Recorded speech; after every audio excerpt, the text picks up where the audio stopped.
Where are Australia and New Zealand players in our top cut?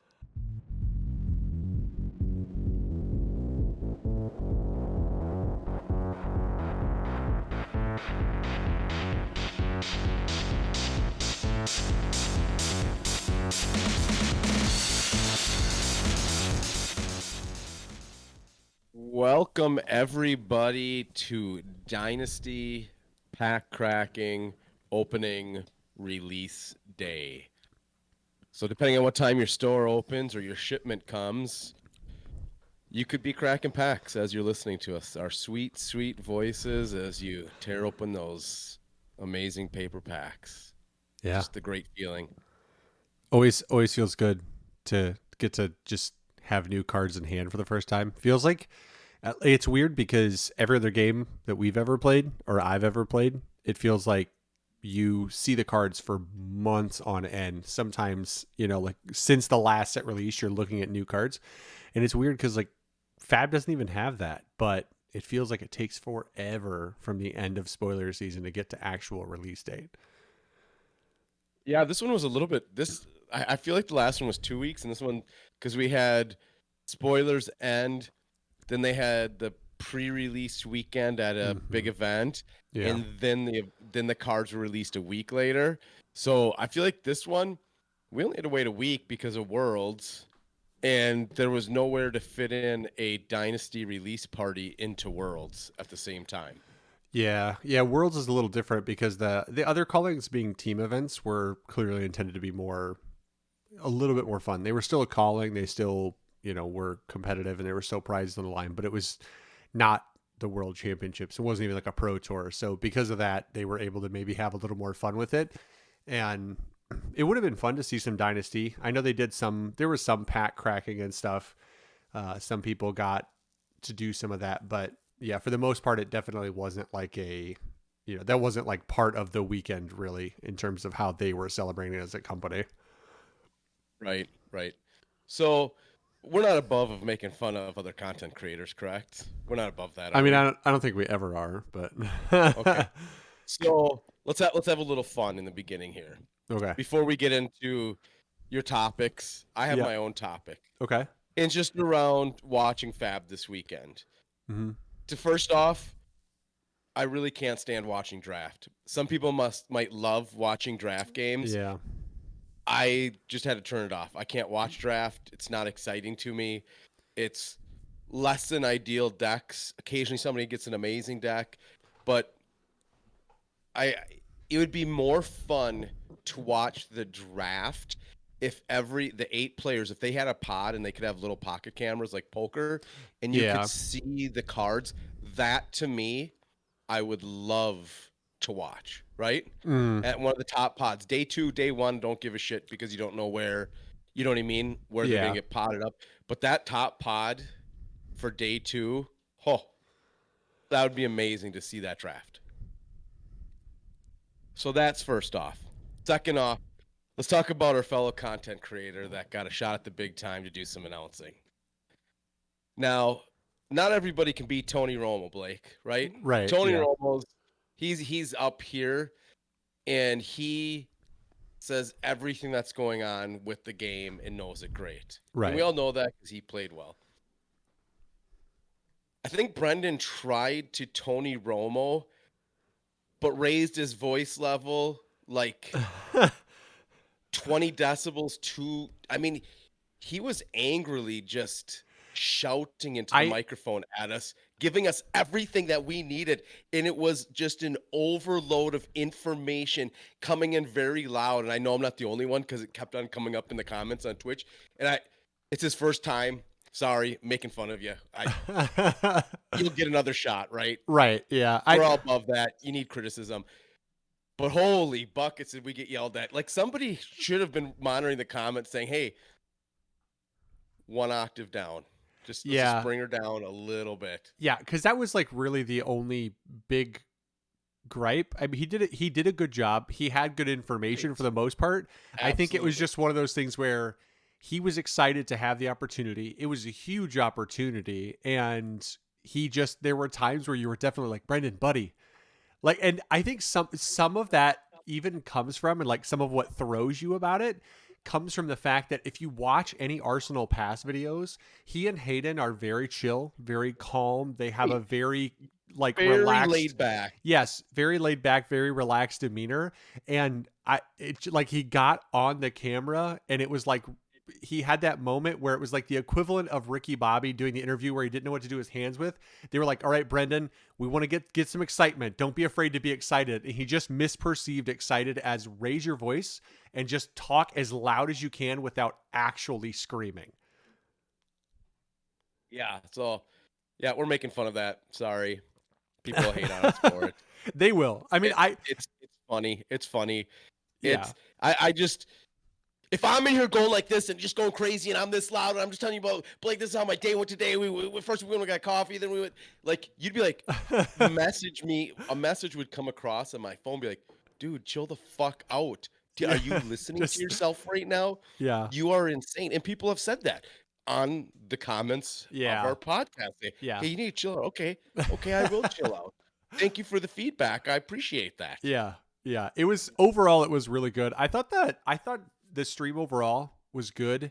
They did a good job of running everything. To your point, the only thing I would love, I don't remember, like I just stopped tuning in, to be completely honest, to the draft portion. I come back for the constructed, even Blitz. I'm more interested in that. Blitz had no interest. Blitz. See, I watched it just because at least it's constructed decks. Like the decks are put together ahead of time and they're planned. And so the gameplay, while it can be erratic, at least it makes sense. I get that draft is meant to be, it is a skill. But to your point, I think my biggest gripe about watching draft is the fact that the skill in draft, or one of the best skills in drafting, is truly drafting the deck. Not just playing it. A lot of it is drafting the deck and being able to figure out what you should draft and how you should draft packs, trying to read signals and stuff. And those are the things that you want to watch. It's a lot like when you get opportunities, to your point, with a Tony Romo, where he explains when a quarterback is making a call, like a change at the line, and he points things out and he goes, well, he saw this guy here and he saw this guy here, so he knew what base coverage they were in. So he made a shift so that he could swing his running back out here to just get a nice little pass in the flat.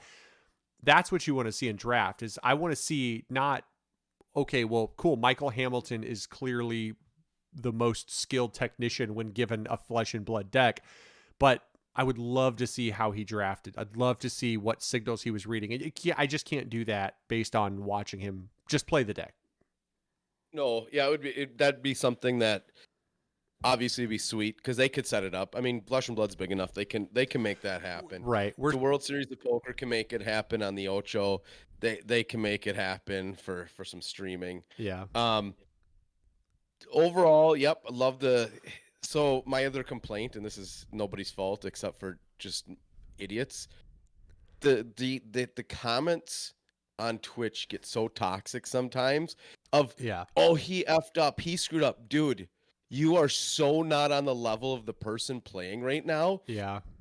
It was, or they try to you're not that good. Just say nice play, talk about stuff, have fun, but it just gets really, really toxic. And then the Magic the Gathering person, because it's on Channel Fireball, they hop in and this game, blah blah blah. It just gets so old. I always wonder, because I don't watch streams for other games. No, right? Just this one, me as well. Yeah. Right, just Fab. I mean, I'll watch streams, I guess, maybe like Team Covenant, or I'll watch streams of maybe miniature games like a Blood Bowl or something. If there's like a live stream on and I happen to catch it, I'll watch it. Toxic comments. But what's that? I think the big thing with this game is it feels like it's direct competition with Magic in a lot of Magic players' eyes. So there's those people kind of just stumble in and they feel the need to talk. And then there's something about card games that just brings out people's need to be sitting there and be keyboard warriors, just which mystifies me in the especially in a situation like this where they're like, oh, that was not the best play. It's like, well, you know what? You should make that play next round when you are playing for an opportunity to go to the finals to play for Right. $100,000 and the wait, why aren't you going to make that play next round? Oh, because you're at home on your couch. And not only, you Right. probably didn't even make that decision by choice. You were told, hey man, you can't play in this. You don't have a PTI. You're not a good player. So you can't even, like, they didn't even feel the need to go play in the calling or anything. They probably didn't even have a personal issue. They just aren't good enough to even bother going, but they're good enough to criticize people at home. Right. And TC doesn't have that because I've watched a lot of their streams while working. The Blood Bowl streams don't have it. People are chill. So It's very we're much just a going to continue TCG down thing. this list of stream stuff just because I'm going to hit on everything. Like I love American Pride. Okay, don't get me wrong. I love America. Like it was taken a little bit over the top once again with some of the outfits. Like, I mean, at some point you're trying a little too hard. Like a little bit of sass. You know what I mean? I'll use it from Right. Family Guy. Suey likes a little sass. A little sass isn't bad. Too much, it's like you're over. It's like you're compensating for your lack of America by over pronouncing America. It definitely felt like I loved the tan and grace stars and stripes suit to kind of start everything off.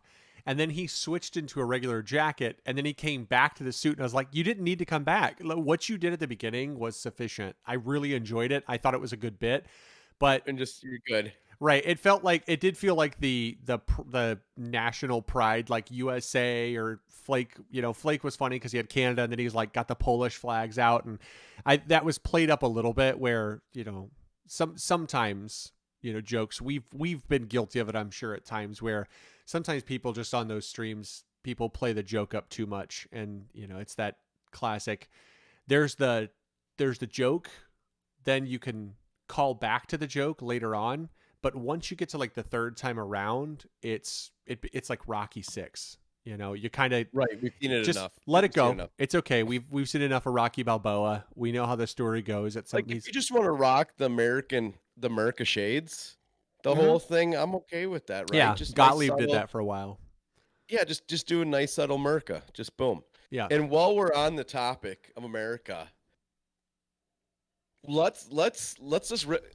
I mean, this is just I'm just gonna rip on everything today. I'm gonna start ripping on countries now. Go So in. if it's not enough to rip on a person, I'm gonna have off on full countries.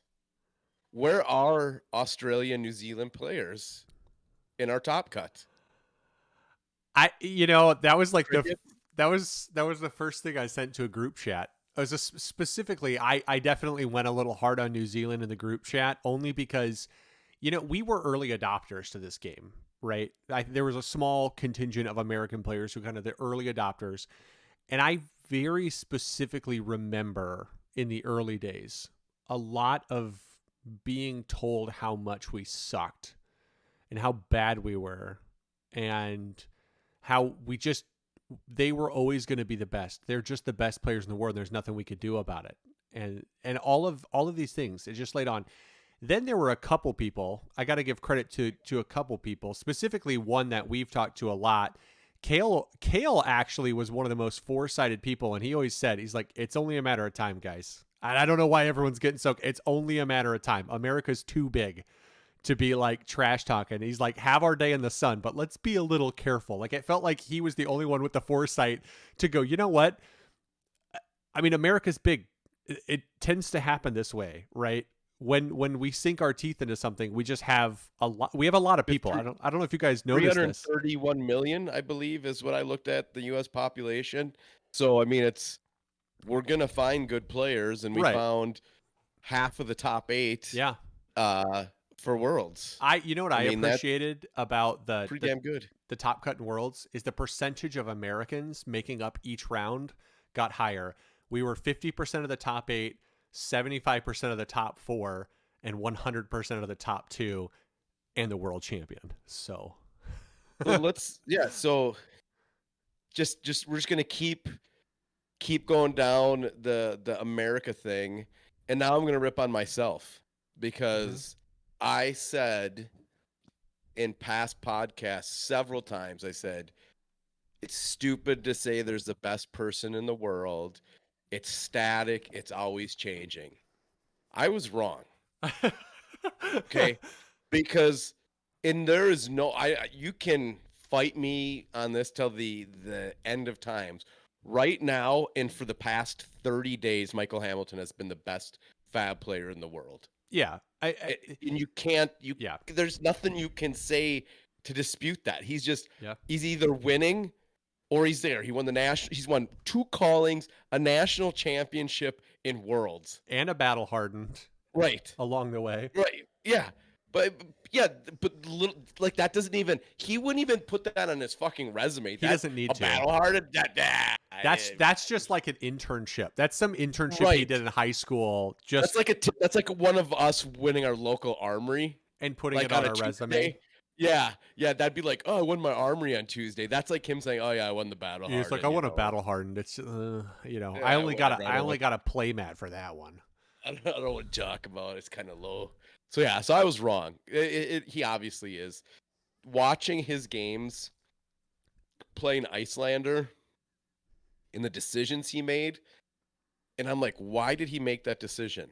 Why didn't he Arsenal there? Like some things that I would never have thought he would have done throughout the game were super complex. Like he's looking 2-3 turns down because as the game was going, okay, I'm like, that's why he did that. So 3 turns ago, when he emptied, didn't give his arsenal, was for this reason right here.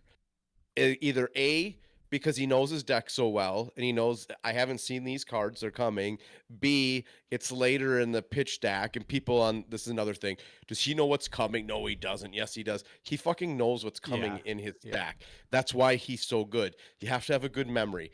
Some people have better memories than other. And if you have a good memory and you remember your like I can put cards in and I know when I get my pitch stack. And I might know an order of 2 to 3. But there is people that legitimately know almost their order. They just have that kind of memory. And you can believe me or not, there's people that like that, and he's that type of person because you can see it if you watch it on stream. Some of his decisions do not make sense. And I could have been a keyboard warrior, like, well, that's a mistake. He doesn't have an arsenal. He didn't do this. But I'm sitting back going, okay, there's a reason he did that. Right. I don't understand why I've played this game a long time, and usually when somebody makes a decision, I can be like, that makes sense when I'm watching it. He made a couple decisions that I didn't understand for 2 to 3 turns later.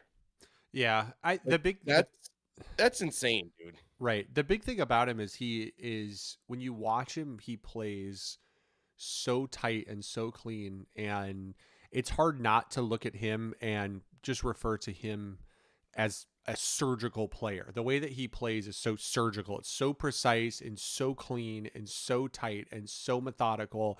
And I think the big thing about him, or one of the things that really sticks out to me about Michael Hamilton, is when you watch him play, he is committed to his lines and committed to his win con, even when maybe it feels shaky and other people would abandon it. In that very first round, right? 100%. The guy Arsenal's a sink below. Almost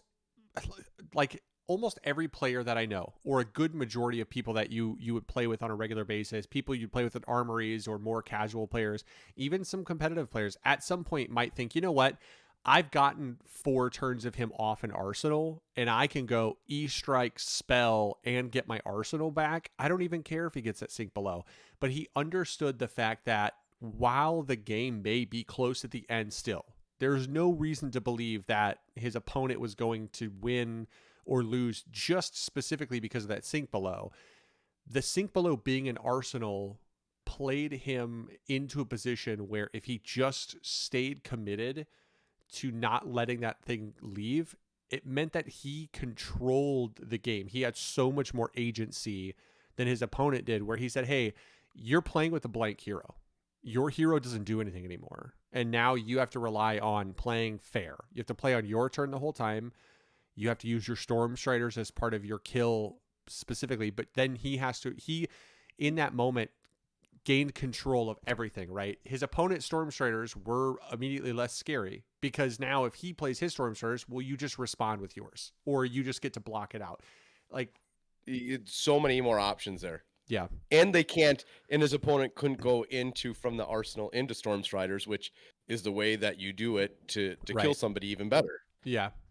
He just, when he plays that game, when you watch him play his games, it's just, he knows what he's playing to, he knows his outs, and he plays fully committed to them. And it's hard to do that. It's hard to be that patient. It's hard to be that that methodical and not give it up at some point. And even choosing Icelander is interesting because a lot of people in an event like Worlds think about the fact that they have to play a lot of rounds of Constructed, a lot of rounds of just really challenging high-level gameplay.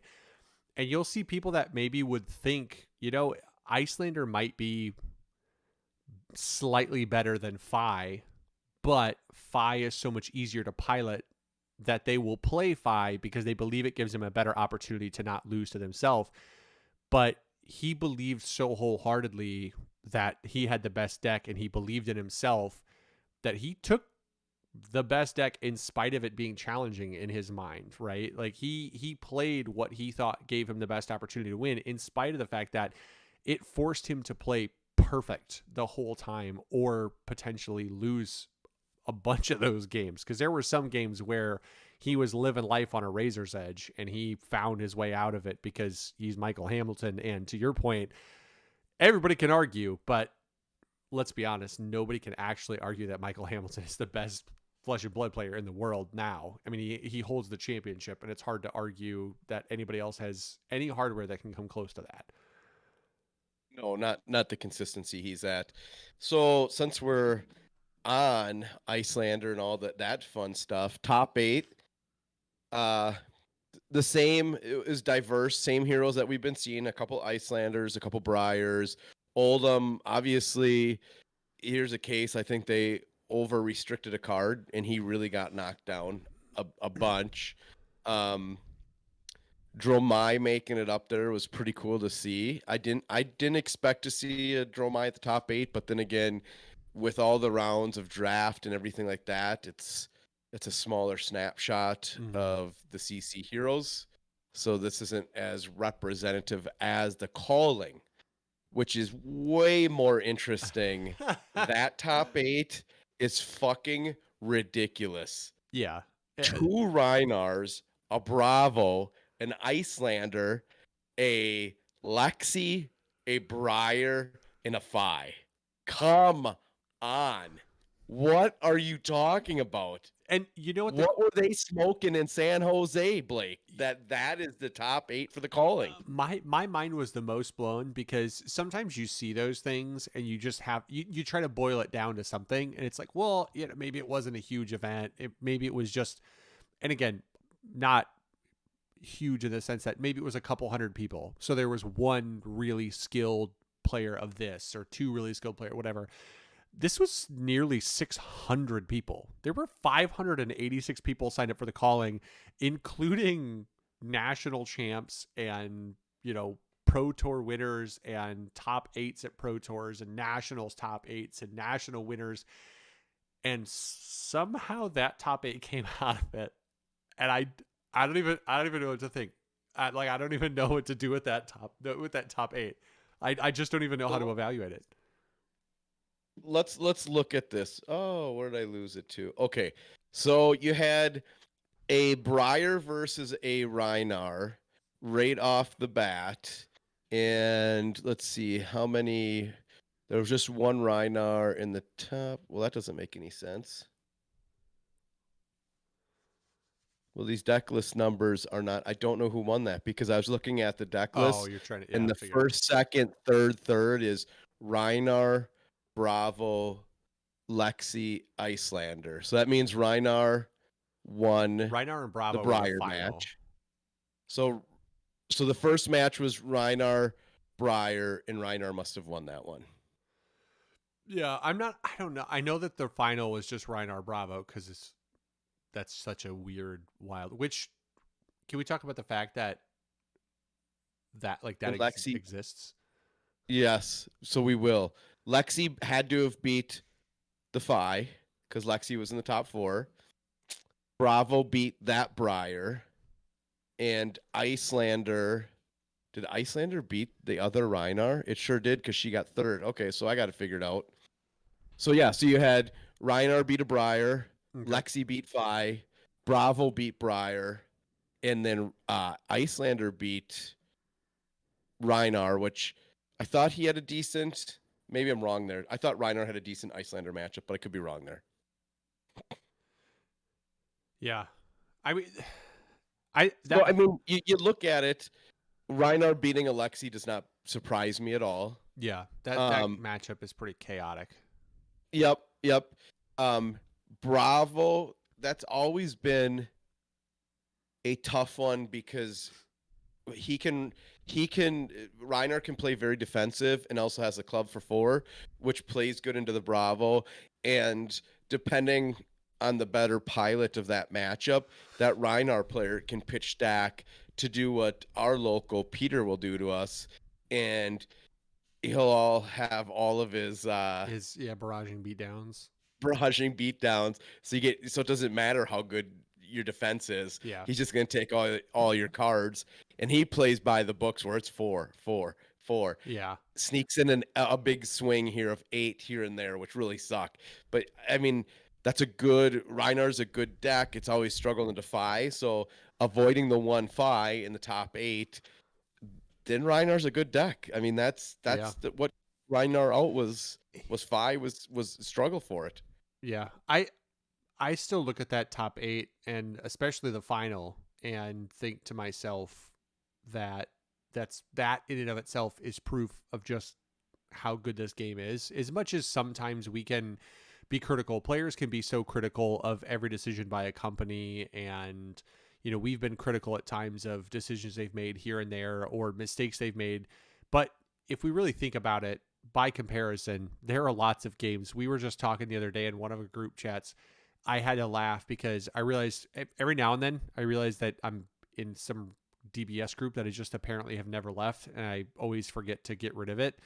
And I know, or I like their page or something, but it's funny because they have a new set coming out, and they have to release before the set comes out. They have to release an errata bulletin about cards that are coming in the next set because they've already made mistakes and they've already screwed stuff up with sequencing and interactions, and they've got like pre-adjustments to the cards because they just didn't get to test them enough and things like that. And that happens every single set without fail. There's something that's got to get fixed. We're in Fab, sure, we lived through Starvo, we get it. I at this point it is what it is. It happened, it's over, it's done with. But realistically, in the life of this game, most games don't 3 years down the road have heroes from an original set that are still relevant, that are still playing at a high level, that are still represented, that you still can play. And not just play. I think the key is we see that every set they're finding ways to support them. They're being creative with their support and making sure they get enough cards to continue to be okay. They may not be the best decks in the world, but they're still very good. Reinar is clearly not a bad deck if he can miss a couple matchups, and then he's got some good cards coming.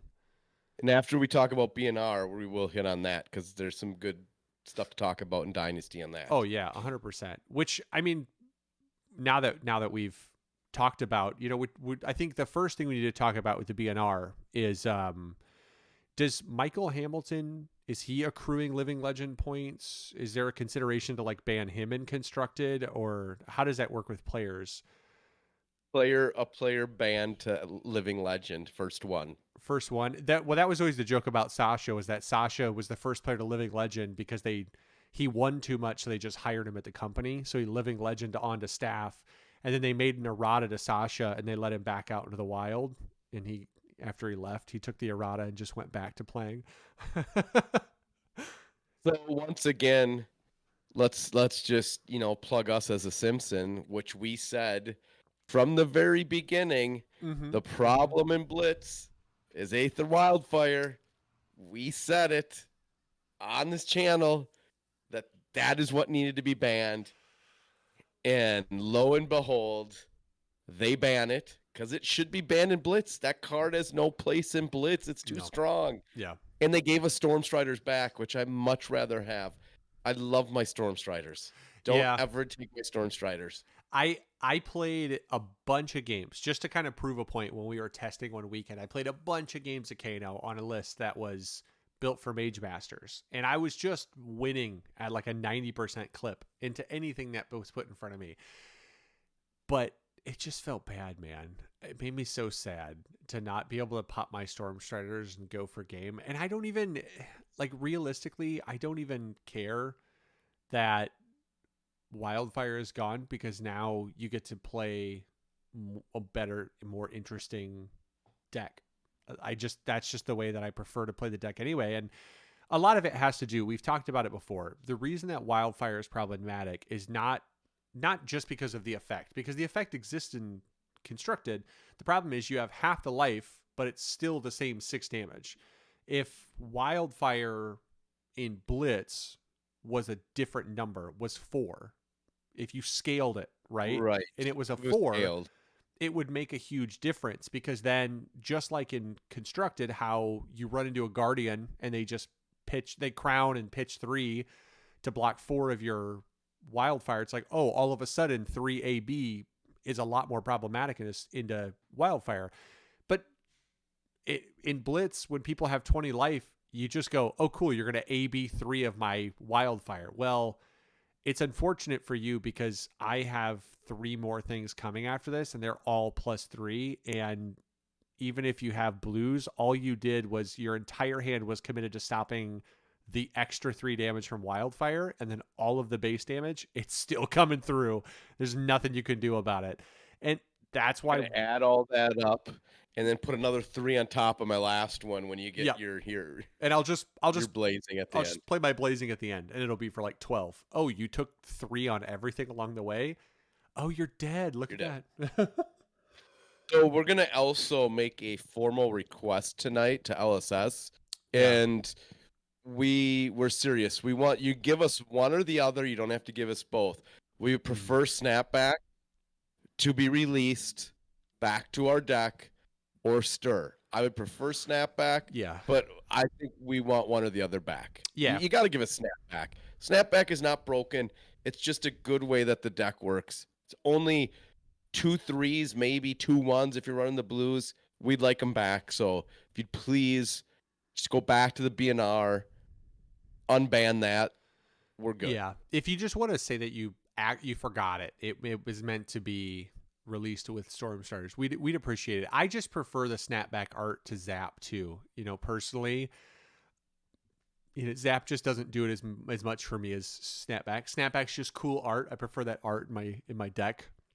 But also, that's a crazy thing. The new cards with the 0 for 3s, the 1 for 4s, and the 2 for 5s. Yep. Is you now consider what art is the best if you're going to run only 3 1 for 4s. Yeah. Do you like Scalding Rain, or do you like one of the new Aether cards? Do you like Zap or one of the new Aether cards? And then with Dynasty coming, there's actually hit effects for Wizard. They're tough to hit, but those are like now you're like, I got to put the hit effect in. I can't even look at the art because it's got a hit effect. Yeah, Are we ready to move on to Dynasty? There was no CC BNR. Yeah, we can hit that quick. Thumbs up, well done. Yeah. There should be no CC hit. Magnificent. Boom. Besides the Michael Hamilton ban, we're good. Yeah. If we could maybe just errata him to like intellect 3. That's a good. Or just give him IP3 every game. He starts with an IP3. Starts with an IP3 every game. Yep. It's I think that maybe we'll that's that up. We'll write LSS. You guys listening, don't worry about it. We'll take care of it. Yeah, we'll see what we can do. As you're looking at cards, I just want to say, as we talked about Brute, and I'm so sick of people bitching about, they didn't give this. Every hero got support. Shut your mouth. Okay, shut your mouth. Everybody got support. Every one of Brute's cards that was released besides his rock are 100% 3 block. Yeah. 100% across the board 3 block. which is where that deck needs to be. Just making it relevant, trying to keep it up there. Great job. A lot of good cards for Brute. A lot of good cards. Yeah, I think that that I wonder if if the 3 block thing is almost like a, hey guys, we know that maybe we got a little carried away with the no blocks. That might have been Zero unnecessary. blocks that they did, yes, for Brute was brutal. It felt so Brutal. unnecessary. It felt It so was. unnecessary. Yeah. I mean, 2 blocks on ninja cards are fine. And 0 blocks on those, if you want to throw a couple of those, they Yeah. don't block anyway. You might as well make all ninja cards 0 block Yeah. because they don't block. So Yeah. I definitely felt like the brute getting no blocks was pretty was it felt pretty rough. It felt pretty rough. I thought that was a home run. Um, I know people thought Dromai didn't get help, and I'm serious. I will run some of these The ash material cards, the cards materials. because even if you don't have your Thamai or your my cousin Vinny, because for Vinny is the one I'll probably run. That's gonna be a 3 of I'll run Vinny. Mm-hmm. Because if you can actually line that up with a Vinny, which if you pitch it, you can make that one line up. But even if you don't, there's those turns where you have your 0 cost, what Asvali or whatever, but you don't have any ash, and you just go boom boom. It's there. Yeah, that I You know mean what I mean? they did do The ash was so the ash would be out there, right? right. You Yeah, have to play the ash, right. Yeah, but with no mana. you're not stuck where you have all the 0 costs and you can't pitch for something Can't you're trying to, you know what right. I mean? Yep. Yeah. You can just have it out there ready to go. And I don't, is there a way to destroy it right now?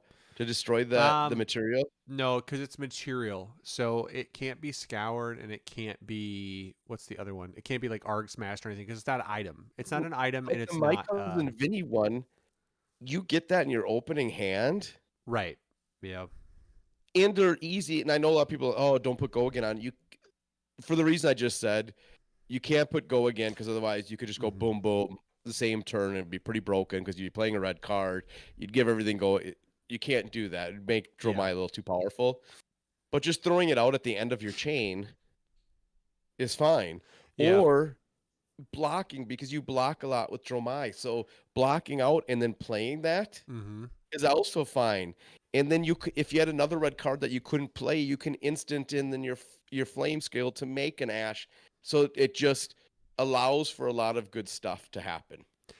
The one of the biggest things that it felt like they did with this set that a lot of people are gonna complain because it feels like, or it seems like, when people who came in specifically in like Monarch or during Starvo times have the I think their view of power level is sometimes altered, and many of us that have played for a long time dream of harkening back to the days of Crucible, where it felt like the power level was tempered and the game was much more skill intensive, which is what we saw at Worlds and Constructed. So skill intensive, it makes you play every single turn. And there are high rolls. I hate the complaints about, oh, well, CMH should be banned.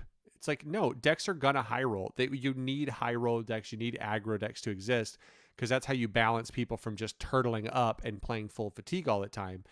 The key is they need to be careful with some of the keywords that they got. It felt like they got a little loose with go again on every non-attack action. Oh, it's a non-attack action, it should have go again. It's like then in Uprising they finally thought, maybe some cards' effects are good enough that they don't need go again. For example, I would have been 100% fine, and I think it would have been balanced if something like Channel Lake Frigid didn't have go again, because that card being able to play channel and then attack somebody with a guardian, it is brutal. It's rough, and the effect on the card is good enough that it wouldn't have been bad for the card to just not have go again. And they realized, CMH. yeah, CMH even, honestly, like if they would have just not have given it go again, I don't think anybody would have. I think nobody would really complain that much about the card because it required you telegraph your play. You're like, hey, I'm gonna have a real big Right. turn next turn, so you better come at me. But a lot of times you look at CMH plays, you're only going one attack that first turn anyway, one or two Right. attacks Yeah. max, just because of what you have to do to get it out. Yeah. I I think. will say, I think this set, from what I've seen for least support right off the bat, I think is Guardian.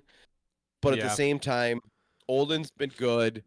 I think Buckle Is is going to be very a good. good card Yeah. and a playable card just because it's easier than the card we spoiled, which I Man. can't think of the name now. Oh. Wait. What? What was our card Bless. from Tales of Aria? Oh, expose the elements.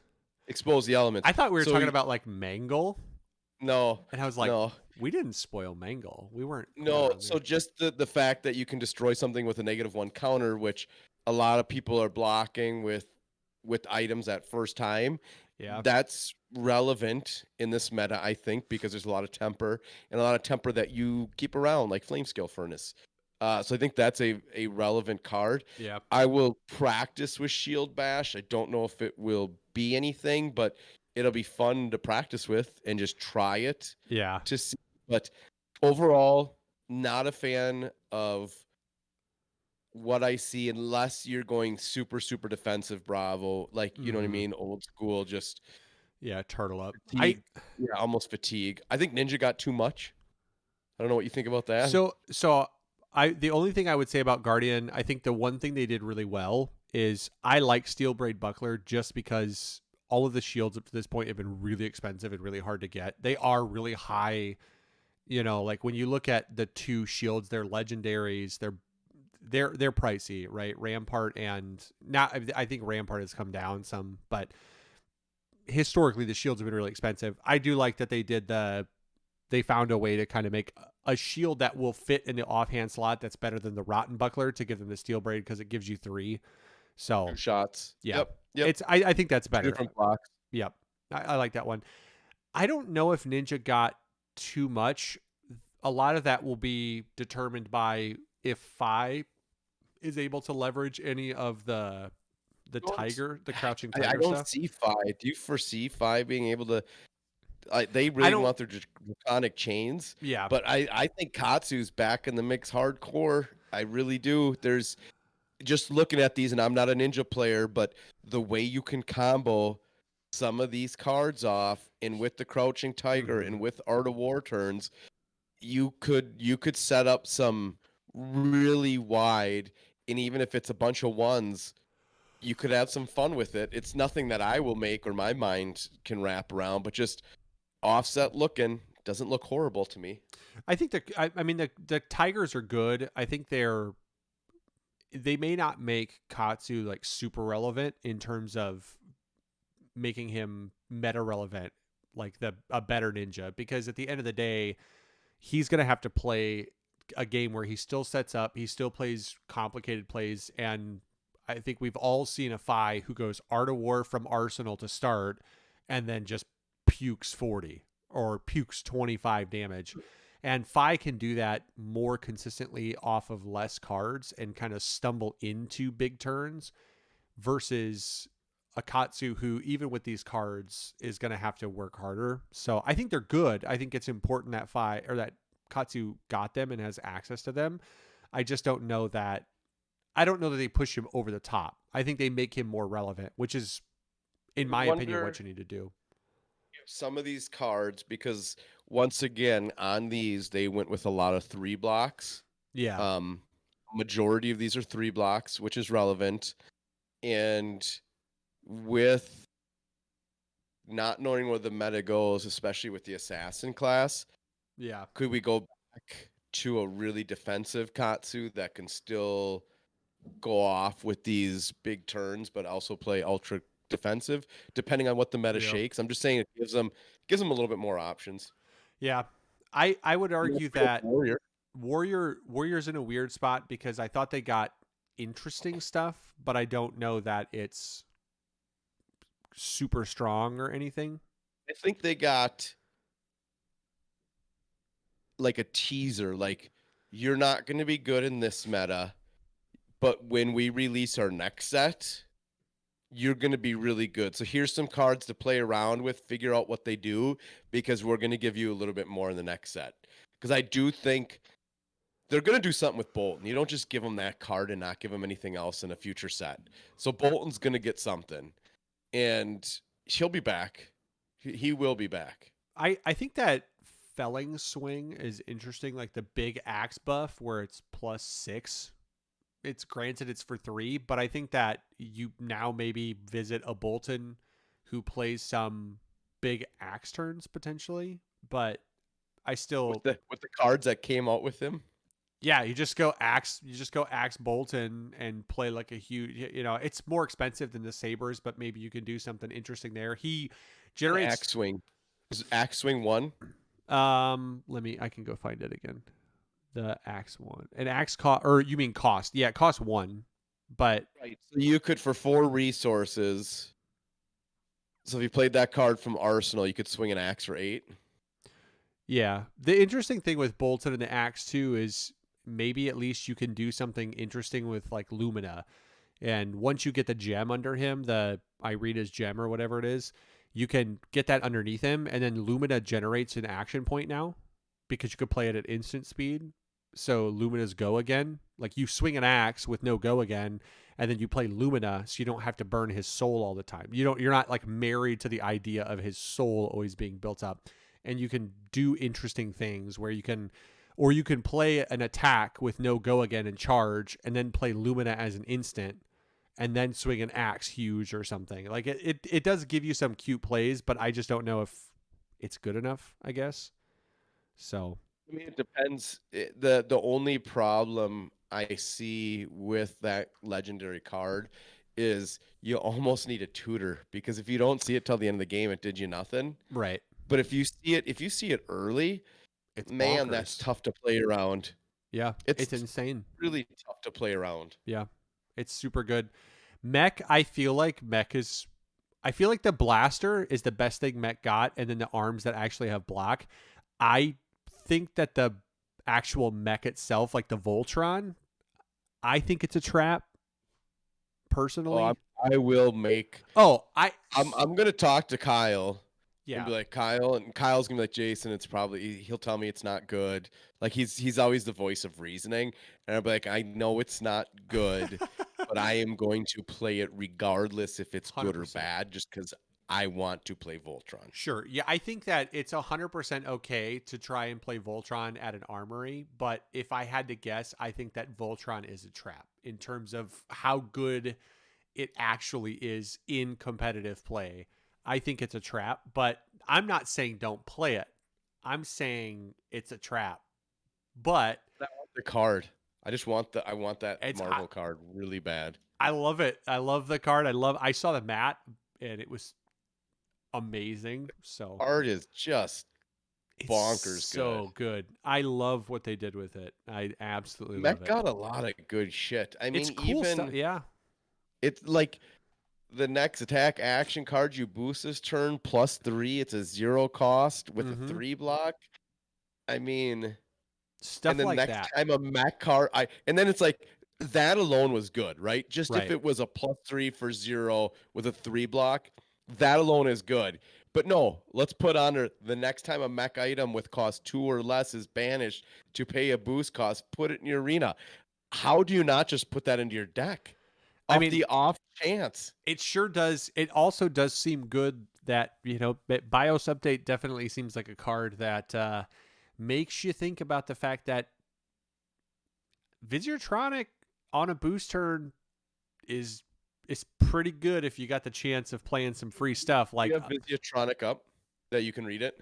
Visitronic, it just lets you, when you boost, you get to put a card, you get to draw a card and put a card on top. So basically, you just get to do a little extra hunting, and maybe you can set up your items. So say that you have like a Teklo Pounder and you play BIOS update, and now you can put the Teklo Pounder on top. So when you boost to get your go again, Teklo Pounder in play. Yeah. So then now your next attack's coming in for +5. +5. So you get plus, yeah. So like you get all of these extra things that, So essentially, you could have a 0 to 60 for 9. yeah. The next, well, you would boost the first card off a BIOS update. So the first card would get +3, but then the next one would get the Teklo Pounder. And if you had a Teklo Pounder in play, you'd get +5 on the. Oh, right. Yeah. Yeah. So you boost the first one, then the next one would come. It's just, but it's so good. It's there. I think there's a lot of super interesting plays that Mech is going to have that just make the pool more deep and add still the most diverse deck in the way you can build it. It is 100%. And I will probably, so I have her made now. I will definitely keep that deck made. And once again, I'm gonna have to talk to Kyle because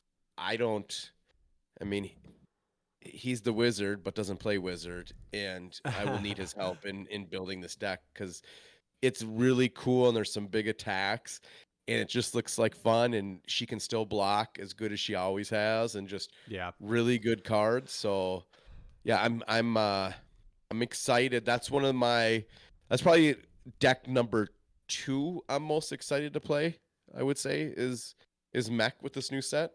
I mean, for me, number 1 is Assassin. I'm real excited. Yeah, 100%. 100%. Yeah, is that next? It is. That is next. Yeah, it's next on the list. I mean, so let's talk about something. Why would they put the picture on the Vipox card, this is Awesome Assassin, and make it so bad? And I asked this in the group chat, is that card going to be viable at some point? Or is it still just going to be a really bad card?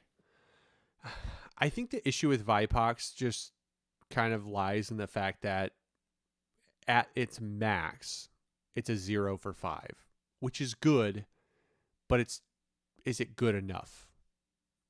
You know what I mean? Like it just doesn't feel good enough. Like it not without so excuse me. Oh geez. The only way I could see it being good is in this deck when people just choose not to block and banish their cards, and you react with your whispers, your black tech whispers. Not sure I like that name, I'm going to be honest with you. Mask of Perdition sounds awesome. Spider's Bite sounds awesome. Black Tech Whisperers, I don't know what we're going for there. I don't know if I like that name. Just throwing that out there. Some interesting technical looking thing. I don't know. I'd be curious if anybody tries it, just to try anything to maximize damage for cheap. Yeah. I don't know. I'm not sure. I think that it does get interesting. It does get interesting too with like the Spider's Bites, because the Spider's Bites are make for some really awkward blocking, which I love. And I really they go Spider Bite. They're not doing anything, and you just throw that out there. So now how much damage do you want to take? Right? Yeah, they even have if you to just block. If you save 2 cards, if you put that in the arsenal, save 2 cards, you throw a blue one out there, there's a Spider Bite. Okay, I'm taking that. I mean, for 2 cards, I just blocked a lot of damage, and now I'm gonna throw back anywhere from 2 to 6 at you. 2 to 5. It's just weird. I don't know. It's unfortunate that that better card, zero cost. Yeah, I am sure there's better zero cost cards, so don't come at me like trash. I'm gonna put one in my deck when I make it, because it's got its picture on it, and I just can't see myself not putting one in there. Yeah, overall I love the way that they came up with Assassin. I love the way that they built it. I love that it is a deck shredder, and it just tears through it, and the art is probably some of the most gruesome we've gotten in Fab so far, which is pretty crazy because this game is so good. Yeah, I just like the fact that you can't see him, but he's behind there. Yeah, you know what I mean. He's behind the victim. You can't see him, but he's back there. Oh yeah, it's so good, so good. The art is so good. The deck is going to be fun to play. We're closing on the end, so funny. Yeah. Can I say something real quick? Yeah. I had never really heard the term regicide before this card. Okay. I don't know if you have. I mean, it doesn't really come up. Do you Yeah. know where they just used it? That I just watched the final episode that I've been waiting for a while. Did they like in a Game of Thrones thing? Yeah, on the Oh, new yeah. House of Dragon, House they of the use the Dragon. term regicide. I'm like, it's great usage. I know that card. Yeah. I know him. Yeah. It's super yeah. I'm excited for the deck. It's something interesting, it's something different and unique. What do you think about the card though, regicide? Um it's a blue that blocks for 3. Right. I don't know what else. So I don't know. This is so weird. It can't be block. It just. Do you finish games with it? I don't know. The That's something that once again my mind. mhm. I have to play a deck a lot of times before I can be like, okay, I can see where that comes in. I don't know. If you do know, please let me know. So the more I look at a lot of the names on Assassin, Mhm. leave no witnesses, eradicate, surgical extraction, payday, Yeah. plunder the poor is just okay, rob the rich, fleece the frail, nix the nimble, Oh yeah. and they use the black tech whispers. I mean, come on now. It's almost more disappointing the I more you read the cards. Like, that's a horrible name. That is a bad name for this set. I wonder if Black Tech Whispers just isn't more of giving us an idea of, because if you look at the card, the one thing I love about it is it has this very interesting feel of Love the art. yeah. But I think if you look at the art and you kind of read into the art a little bit, maybe you look at it and you kind of understand the whole story, right? They're assassins in the Like pits. they're super quiet boots. They're whispers because they're Not quiet. right, not even that necessarily, but the fact that one of the cool things about the whole lore of like the pits and metrics, right, is it's very similar to like League of Legends when you watch the whole they talk about like they have their upper fancy world and their lower disgusting dregs or whatever. And one of the things that's cool is if you look at these, they look really high tech, but that's because the pits are full of these assassins. There's people like the spider is the reference to the group, not a person. It's the group that people hire to do these silent, assassinations of people. And it's possible that that's the kind of stuff that they're buying black market from metrics, like these really high tech fancy boots that make being the best assassins in all of Wraith a little bit easier. You get some of these sweet boots. So they're not named like the assassin stuff. They're a pair of boots that they bought from some fancy metrics guy who's dealing on the side, basically, selling weapons to you know, to the warlords. And as we move on to the next class, because I realize we've been going for a while here, so Yeah. we'll have to go speed through the other classes. Yeah. Um, it's nice to see class reactions. I like to see attack and defense reactions that Yeah. are class specific because once again, now you can put a 3 block. Assassin is a full 3 block deck. Once again, every card in the assassin set is a 3 block. Yeah. Which is I sick. like that. So Yep, sick. love it. Ranger, lots of talk in our chats about Ranger. A lot of us think that the bow will help her a ton. You're getting 5 for 1, another 4 for 0, several 4 for 0 arrows. I'll play with her. I hate the artwork of Blessing of Focus. Just gonna throw that out there. Not a fan of that with Ranger. Like, am I looking at a Briar card? What are you showing me right now? The cards are interesting. I thought they got a lot of cool hit effects, but they're being tied to the aim counters is definitely a little bit tough. So Yeah, we'll see weird. how that At least goes. the bow does that, Sibby. I Handcuffed to that bow.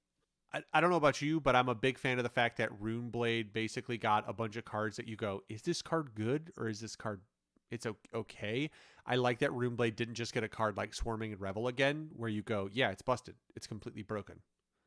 And I do love the Amethyst Tiara.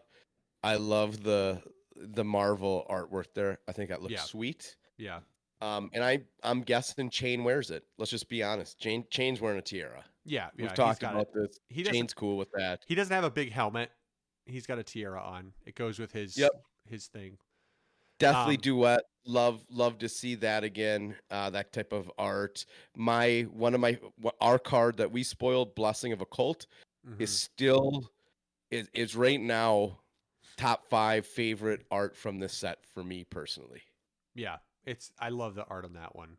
It's It's sick. way up there. I Love to see that in a play mat. I So go ahead and send me that LSS. I will say we gave Dane and I had a we recorded a few weeks ago and we talked about how there was art on some of the cards where one artist specifically was like doing some weird smoking, you know, getting real high and then making art for LSS, and LSS is like, yeah, we're all in.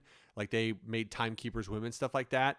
And we kind of made fun of it because it's weird and out there, but I'm not gonna lie, I kind of love Mind Warp. It's the card is Boy, I didn't know. so weird, I but don't even know what to think about that. like I think I like it because it's weird, but I don't know. I think the other ones, like I just want Swell Tidings and foil because that card is gonna look insane in foil. Like Yep. absolutely insane. Swell Tidings good. If with Mind Warp and Timekeeper's Whim, we're going to need a Salvador Dali namesake wizard. You Yeah, can't have that kind all of of these, weird. Yep. yeah, and not have him as a character. Yeah. Love the way the Aether Tide looks. The Seer Stone looks amazing. The Aether Quickening is a great Oh, picture. yeah. Blessing of Aether is, I mean, I already have the full art promo, the Oh, blues. funny enough. So good. Funny enough, it was actually Sap that kind of triggered Dane and I's talking was because Sap looks like some weird. That is some weird tripping art. Like that's a guy who is tripping hard making art because it is. Do not like prognosticate at all. The art. Of the art. It's weird. No, I'm not a. I'm just not. And It's the same guy. and the Same guy who did gonna have Sap. To be fair. gonna have to play it because it's a 0 for 3. That's just better because even if you don't, you have to play something that has a chance at a hit effect Yeah, over a card that does not like have a Zap. chance at a Yeah, hit yeah. effect. Because if you just pitch and Or if you play, stir into any of these cards, if you there's stir oh, into a lot of these cards, especially the ones that really give a good effect. or and hear me out. Blessing of Aether. Now that's another card that gives you that potential where it pops at the start of your turn, right? And the next card that that has arcane damage, you just go, oh, Blessing of Aether popped. I'll go ahead and spend 1. I'll play Aether Quickening. So Aether With Quickening coming in for 7. If you don't stop 3 of it, I get go again. so Blessing of Aether maybe a one of in a blitz deck with Stormstriders back because you could throw that in, set it up for a turn, then on your turn you save 1 cost card. You go 0 for 6, right? Yeah. They take damage, have to pitch to it. Then on their turn is when you do your Stormstriders move. Yeah. So I just think that's a little bit of a good setup there of Bless, another way you can just go Blessing over of the top. Blessing of Aether is interesting too because it makes for a weird potential of a play where you break your boots to play Blessing of Aether and just get it out there on their turn, and then it goes to your turn and you just spend all the resources and you go, yeah, I'm gonna go ahead and Forked Lightning because it's basically Right. the stir effect, but you can play it on, like you can set it up to blow Yeah, them up if on you, their turn. especially if you have at the end of theirs, so you take all the damage, you don't die. You pop that out with like an energy potion, then it comes to your turn, like you said, Yep. and then boom, forked with whatever it is for. I It mean, goes the back to guy's limit 14. there. Yeah, Right. it's So back then to you have your 14 with your 14. buff. Yeah, it's got your 14, and then you ragamuffins your Blazing Aether. You're blazing. Yeah, because you'd have enough resources to do that. You only need to save 1 blue. Yeah, it's pretty crazy. So, Yeah, actually, that's not that hard of a setup. Now that you say that. you're welcome. You're welcome. You're welcome. So, Well, I mean, as I was there, but it's like yeah, it's even easier. I Blazing of Aether. I just figured you might run 1 or 2 of those just because I think they're good in blitz, yeah, especially if you get an opening hand and you're going first. That's a pretty sick opening turn. yeah. I mean, the fact that I love the fact that with that card, you're going to be able to do some things where you just go, oh, I got a forked, and you put it in your arsenal. And you It just makes zero cost wizard cards, which I usually didn't like a lot in Blitz. Mhm. It makes them so much more valuable because if you ran 4-0 for threes and two of those, it's not that hard to have a setup where your opening hand, you play that. Arsenal is zero cost. You have 12 block in your hand and are still going to punch back for 6 Yeah. with 0 cards in hand, just Also, one Arsenal. also interesting to note that if you play Blessing of Aether and Arsenal is zero cost red, that the one that the prognosticate that gives you the opt if it hits for more than 3, you could You set up your next hand. potentially throw 6 at them to opt 1 and then Kano that card out to deal more damage and still have the card to Arsenal. Like those cards make for just more different styles of wizard deck, which that's what so far that's the big thing that sticks out to me about this set is I like the fact that it adds more depth. It might not break the game, but I don't want it to break the game. I don't want more. It makes it harder for the player, which Yeah. we like. It Yep. gives you other lines that just like this, we're talking through wizard lines that Mhm. when we sit down and start playing, we can talk through these lines and be like, oh, what if you do this, this, and this? Yeah. Well, that sounds awesome. I'm gonna throw that card in. Yeah. Next, Light Illusionist. 2023. We'll talk about those cards because Because they don't mean anything now except in Blitz. they. But I who mean, cares? obviously we saw her rock and roll in Blitz, but we're a CC channel, so Yes. we'll stay there. I don't know if any of the other cards For will illusionist. make it into a Dromai build. I just don't think that's what she wants to do. Yeah. Um, A lot of them that make spectral shields are just kind of weird.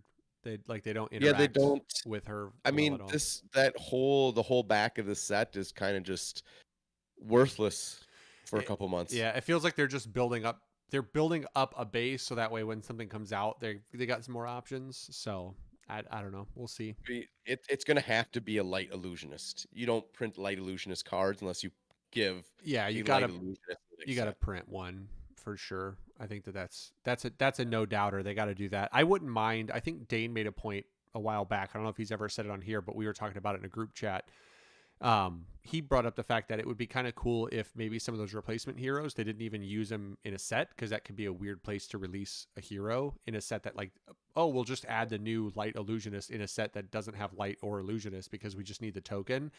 If they just did the giveaway, the card that everybody gets at an armory, What just you just said, it's just yeah. a token on the back. Just a token on the back. I would be okay if like an armory set because like you get extended art cards. Don't even bother with the cold foil of it. Just make the cards that come out at the armory kits. You just give them away so they're not expensive, and then you can still make cold foils and rainbow foils later. I know what you're saying. Yep, Yeah. yep. So, but You maybe could do it supplemental sets. You can do it as you said. yeah. You could do it as a token hero that means nothing. So there's a lot of ways that they could do it pretty easily. Yeah. They just need to get them out there so that way hopefully some of these cards that are kind of dead are back to life again, usable again.